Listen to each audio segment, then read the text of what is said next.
ایک شب قدر جو ہے، ایک لیلۃ القدر، ایک رات 1000 مہینوں سے افضل ہے کہ شب قدر کو رمضان کی آخری طاق راتوں میں تلاش کرو، 21، 23، 25، 27 اور 29۔ اور اکثر فقہائے کرام، اولیاء کاملین اور بزرگوں کا رجحان لیلۃ القدر کے متعلق اس رات ہی کی طرف گیا ہے، وہ 27ویں شب ہی ہو سکتی ہے، زیادہ غالب گمان یہ ہے۔ اور ہم لیلۃ القدر کو، شب قدر کو اس لیے بھی ڈھونڈتے ہیں کہ اس رات کی فضیلت میں میرے آقا صلی اللہ تعالیٰ علیہ وسلم نے ارشاد فرمایا، اس رات جو بھی مومن بندہ ایمان کے ساتھ کھڑا ہوا اپنے رب تعالیٰ کے حضور، رات میں عبادت کے لیے کھڑا ہوا، توبہ و استغفار کیا، تو حدیث پاک میں اللہ تعالیٰ اس کے پچھلے تمام گناہوں کو معاف فرمائے گا۔ اس لیے لیلۃ القدر کی جستجو میں ہر مومن رہتا ہے کہ اس رات کو اگر اللہ تبارک و تعالیٰ نے معاف کرنا ہے، اس میں میرا بھی نام شامل ہو جائے تو پچھلے سابقہ تمام گناہ معاف کر دیے جائیں گے۔ اللہ تبارک و تعالیٰ ہمیں لیلۃ القدر کی برکتیں عطا فرمائے اور سابقہ خطاؤں اور گناہوں کو مولا معاف فرمائے۔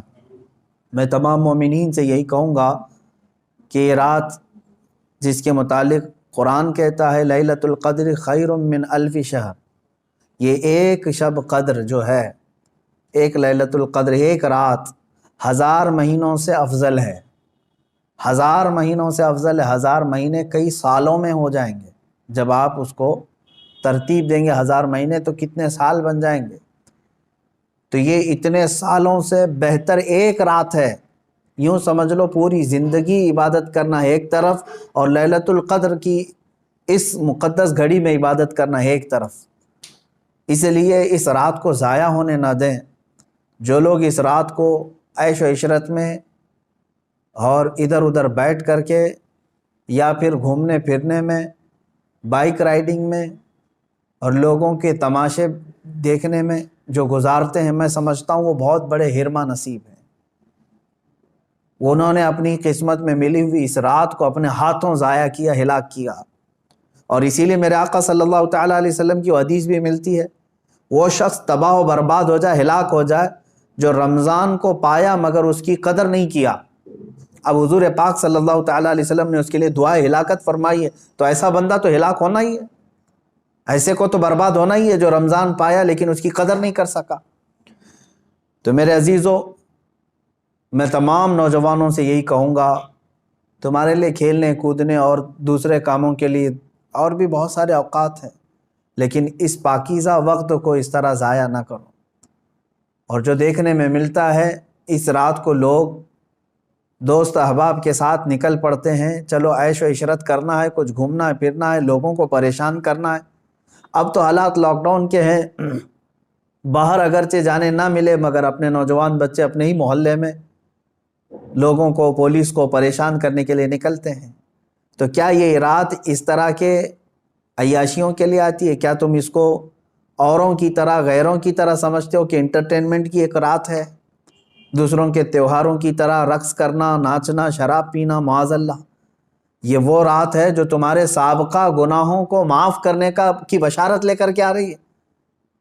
تم اس کی طرف توجہ نہیں دیتے، تو پھر ایک بات یہ بھی یاد رکھ لو، تم میں سے کسی کو یہ بات خبر نہیں ہے، کسی کو معلوم نہیں ہے کہ اگلا رمضان تمہاری زندگی میں آئے گا کہ نہیں آئے گا، نہیں معلوم ہے۔ یہاں تو لاشیں اس طرح سے دیکھنے کو مل رہی ہیں، روزانہ موت کی خبریں اس طرح عام ہو چکی ہے۔ تو آپ اندازہ کرو کہ اگر آپ کو اللہ تعالیٰ نے یہ رات عطا کیا ہے تو یہی سوچ کر کے کہ آپ عبادت کرو کہ شاید میری زندگی کی آخری رات ہوگی، یہ لیلۃ القدر شاید میری زندگی میں دوبارہ نہیں ملے گی۔ جب یہ تصور تمہارے اندر آئے گا تو انشاءاللہ عبادت کا ایک ذوق بھی بڑھ جائے گا، لطف بھی آئے گا، اور اللہ تعالیٰ سے گڑ گڑا کر کے مانگو گے بھی۔ اس طرح سے مانگو کہ مولا اگر یہ میری زندگی کی آخری شب قدر ہے تو اس رات کو بخشے بغیر مجھے اپنی جگہ سے نہ اٹھا، میرا نام بخشے وہ میں شمار فرما۔ جیسے کہ حضور پاک صلی اللہ تعالیٰ علیہ وسلم مکہ مکرمہ حاضر ہوئے اور جب واپس ہونے لگے تو خانہ کعبہ کے پاس آپ نے یوں دعا فرمائی تھی کہ اے اللہ اگر یہ میری آخری زیارت ہے خانہ کعبہ کے پاس تو پھر یہاں سے مولا ہم سب کی مغفرت کے بغیر ہمیں باہر نہ فرما۔ تو اس طرح سے آپ اس رات کو بھی یہ سمجھ کر کے دعا کریں کہ اگر میری زندگی میں اور دوبارہ رمضان آنا نہیں ہے یا لیلۃ القدر آنے کا ہماری زندگی میں کوئی نصیبہ نہیں ہے تو مولا اس رات کو ہی ہمیں معاف فرما دے، اور اس کے بعد والی زندگی کو کبیرہ اور صغیرہ گناہوں سے محفوظ فرما دے۔ یہ لیلۃ القدر کے سلسلے میں میرے عزیزوں عبادتوں کا اہتمام کریں، عورتیں اپنے گھروں میں بچوں کو بھی لے کر بچیوں کو بھی لے کر بیٹھیں۔ صرف جاگنا اصل مسئلہ نہیں ہے، بعض لوگ سمجھتے ہیں کہ جاگنا چاہیے، جاگنے کا مطلب موبائل لے کر بیٹھ کر کے جاگنا، یہ فضیلت کی بات ہے۔ جاگنا اس کے لیے افضل ہے جو اپنے آنکھیں قرآن کی تلاوت میں لگا چکا ہو یا اپنے جسم کو رب ذوالجلال کی عبادت میں مصروف کر چکا ہو۔ اور اگر خالی جاگنا اور غیبت کرنا، چغلی کرنا یا واہیات دیکھنا ہے تو میں سمجھتا ہوں اس سے بہتر ہے سو جانا اس آدمی کا، وہ سو جائے گا تو کچھ گناہوں سے بچ جائے گا۔ تو یہ محض گناہ کرنے کے لیے جاگنا یہ افضل نہیں ہے، اور نہ ہی اس میں کوئی نیکی کی بات ہے۔ اللہ تبارک و تعالیٰ سب کو اصلاح کی توفیق عطا فرمائے۔